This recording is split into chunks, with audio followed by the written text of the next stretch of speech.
दोस्तों नमस्कार, आप सभी का हमारे YouTube channel RK exam point में स्वागत है। भारतीय संविधान के मोस्ट इंपोर्टेंट क्वेश्चन कराएं आगे आने वाली सभी सरकारी प्रतियोगिताओं के लिए अति महत्वपूर्ण होने वाले हैं। चलो दोस्तों बिना देरी के शुरू करते हैं। शुरू करने से पहले आप इन क्वेश्चनों को खुद करके देखना और कमेंट बताना कितने क्वेश्चन आपके सही थे। चलो शुरू करते हैं। तो पहला ही क्वेश्चन है, विश्व का सबसे बड़ा लिखित एवं सर्वाधिक व्यापक संविधान किस देश के पास है? तो किसके पास है? भारत के पास में। तो भारत के पास सबसे बड़ा लिखित एवं सर्वाधिक व्यापक संविधान है। अलिखित संविधान किसके पास है? ब्रिटेन के पास है साथियों। किसके पास है? ब्रिटेन के पास में अलिखित संविधान है। और सबसे छोटा संविधान किसका है? सबसे छोटा संविधान है मोनाको का। किसका साथियों? मोनाको का संविधान सबसे छोटा है।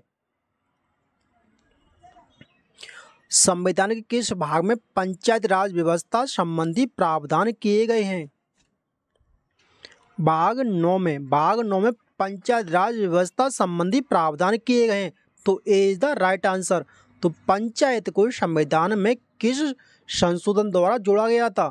73वें संविधान संशोधन द्वारा पंचायत को जोड़ा गया। और 74वें संविधान संशोधन द्वारा क्या जोड़ा? नगर पालिका को।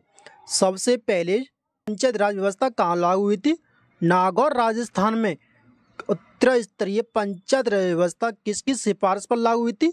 बलवंत राय मेहता समिति की सिफारिश पर।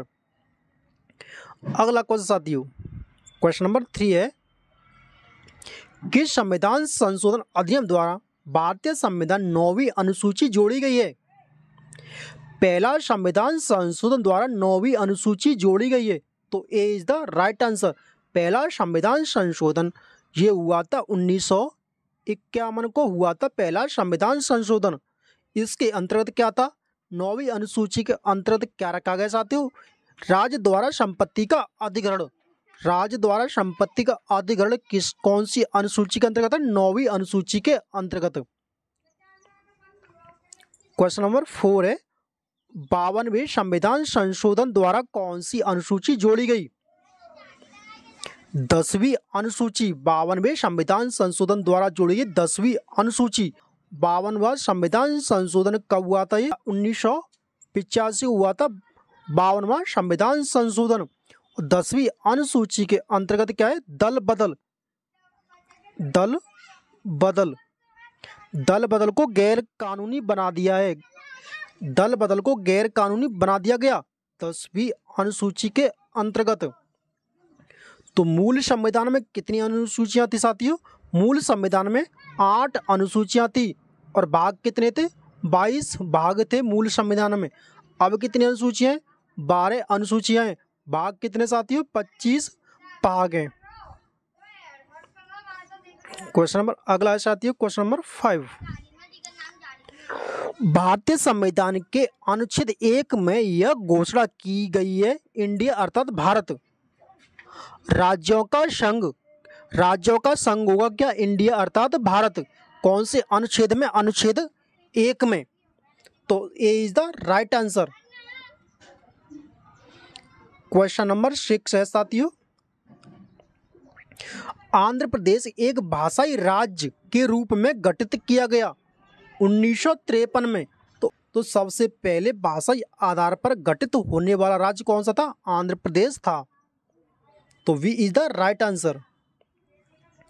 क्वेश्चन नंबर अगला, भारतीय संघ में किसी राज्य को सम्मिलित करने का अधिकार किसके पास है? सांसद। तो C is the right answer. सांसद के पास में किसी राज्य को अधिग्रहण करने का अधिकार है, यानी किसी राज्य की सीमा को बढ़ा या घटा कौन सकता है? सांसद। और अनुच्छेद कौन सा है? अनुच्छेद 3 के अंतर्गत। राज्यों में पुनर्गठन संबंधी विधेयक को संसद में प्रस्तुत करने से पूर्व किसकी सहमति प्राप्त करना आवश्यक है? राष्ट्रपति की सहमति लेना आवश्यक है किसी राज्य के विधेयक को संसद में प्रस्तुत करने के लिए। तो C is the right answer. भारतीय संविधान के किन अनुच्छेदों में नागरिकता संबंधी प्रावधान किए गए हैं? अनुच्छेद 5 से 11 में नागरिकता के लिए प्रावधान किए गए हैं। तो B is the right answer. और कौन सा भाग है ये? भाग 2 में नागरिकता का प्रावधान है। किसमें साथियों? भाग 2 में नागरिकता के लिए प्रावधान है। और अनुच्छेद 5 से 11। तो B is the right answer. अगला क्वेश्चन साथियों, किस अनुच्छेद के तहत संसद को नागरिक के संबंध में कानून बनाने का अधिकार प्रदान किया गया है? अनुच्छेद 11 के तहत, अनुच्छेद 11 के तहत संसद नागरिकों के लिए कानून बना सकती है।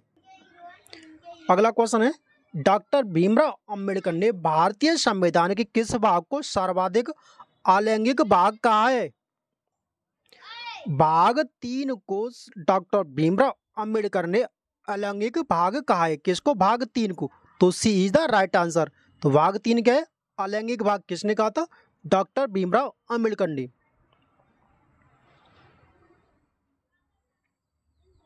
क्वेश्चन अगला साथियों, भारतीय संविधान में किस अनुच्छेद में राज्य के नीति निर्देश सिद्धांत को उल्लेख है? अनुच्छेद 36 से 51 में राज्य के नीति निर्देश तत्वों का उल्लेख है। तो C is the right answer. भाग कौन सा है? भाग 4।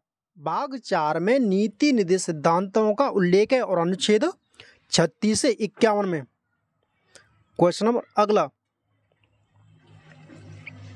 राज्य के नीति निर्देश तत्वों में निम्नलिखित में से किन किन प्रकार के सिद्धांत अंतर्निहित हैं? आर्थिक सिद्धांत, सामाजिक सिद्धांत, प्रशासनिक सिद्धांत, उपयुक्त में सभी। तो नीति निर्देश तत्वों में निम्नलिखित किन किन प्रकार के सिद्धांत अंतर्निहित हैं? अंतर्निहित हैं। उपयुक्त में थे सभी सही हैं। अगला क्वेश्चन, निम्नलिखित में से किस वर्ष संविधान में मूल कर्तव्यों को अंतः स्थापित किया गया? 1976 में मूल कर्तव्यों को स्थापित किया गया। किसमें? संविधान में। कब? 1976 में 42वें संविधान संशोधन द्वारा। किसकी सिफारिश पर? सरदार सरोवर सिंह समिति की सिफारिश पर। और संविधान संशोधन 42वां संविधान संशोधन। भाग कौन सा था? भाग 4 को क और अनुच्छेद 51 को क। प्रारंभ में मूल कर्तव्य कितने जोड़े गए? 10। बाद में जो 11वां मूल कर्तव्य जोड़ा गया, तो 11वां मूल कर्तव्य कब जोड़ा गया? 11वां मूल कर्तव्य 86वें संविधान संशोधन द्वारा और 2002 में जोड़ा गया। कौन सा? 86वां संविधान संशोधन। और मूल कर्तव्य कौन सा? 11वां मूल कर्तव्य। अब वर्तमान में मूल कर्तव्य कितने हैं? 11 हो चुके हैं। मूल संविधान में कितने थे? कोई भी मूल कर्तव्य नहीं था, लेकिन वर्तमान में कितने? 11। 10 किससे? सरदार सरोवर सिंह समिति 42वें संविधान संशोधन। और कौन सा? 1976 में। 11वां कब? 2002 में 86वें संविधान संशोधन द्वारा। अगला क्वेश्चन साथियों, क्वेश्चन नंबर अगला है, भारत की संघीय व्यवस्थापिका किस नाम से जानी जाती है? भारत की संघीय व्यवस्थापिका सांसद के नाम से जानी जाती है। तो D is the right answer. किसके नाम से जानी जाती है? सांसद। तो सांसद किस अनुच्छेद में? 79 अनुच्छेद में क्या? सांसद के बारे में 79वें अनुच्छेद में सांसद के बारे में कहा गया है। और राज्यसभा 80 अनुच्छेद में और लोकसभा 81 अनुच्छेद में। तो इसे याद कर सकते हैं सरला।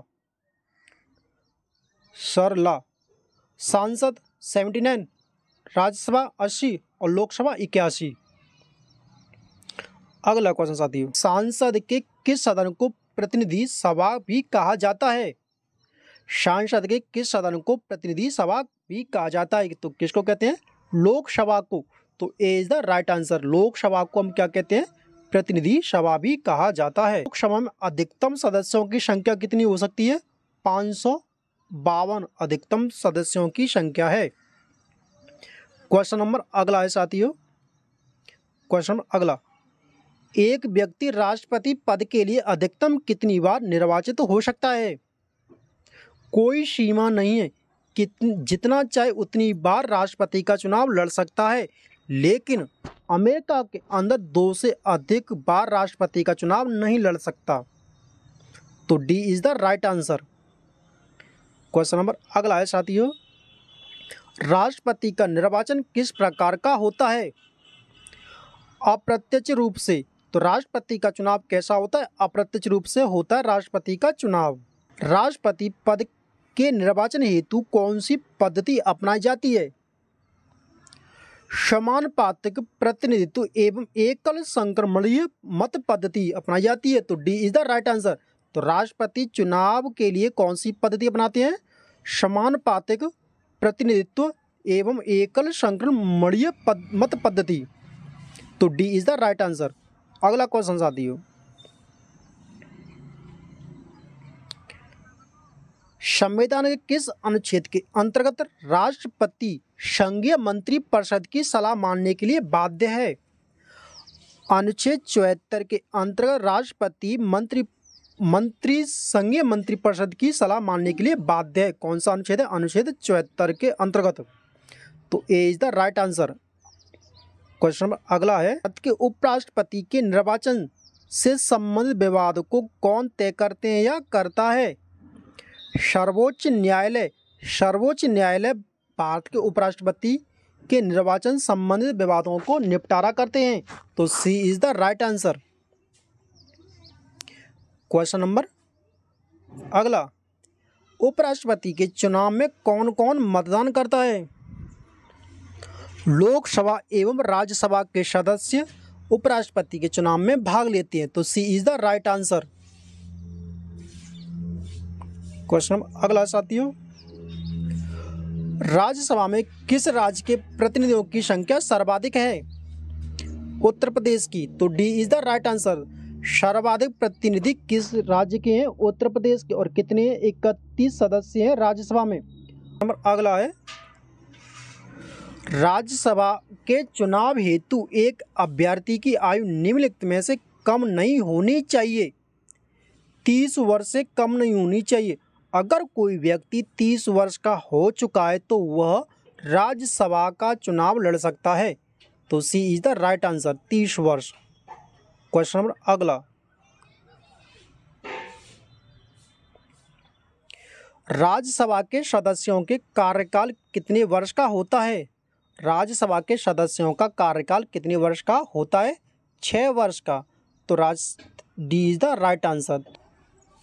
तो दोस्तों, ये सारे मोस्ट इम्पोर्टेंट क्वेश्चन थे। अगर आपको क्लास पसंद आई हो तो इस चैनल को सब्सक्राइब कर लेना, वीडियो का देना लाइक। मिलते हैं अगली क्लास में, तब तक के लिए टेक अप। धन्यवाद, नमस्कार, जय भारत, जय हिंद।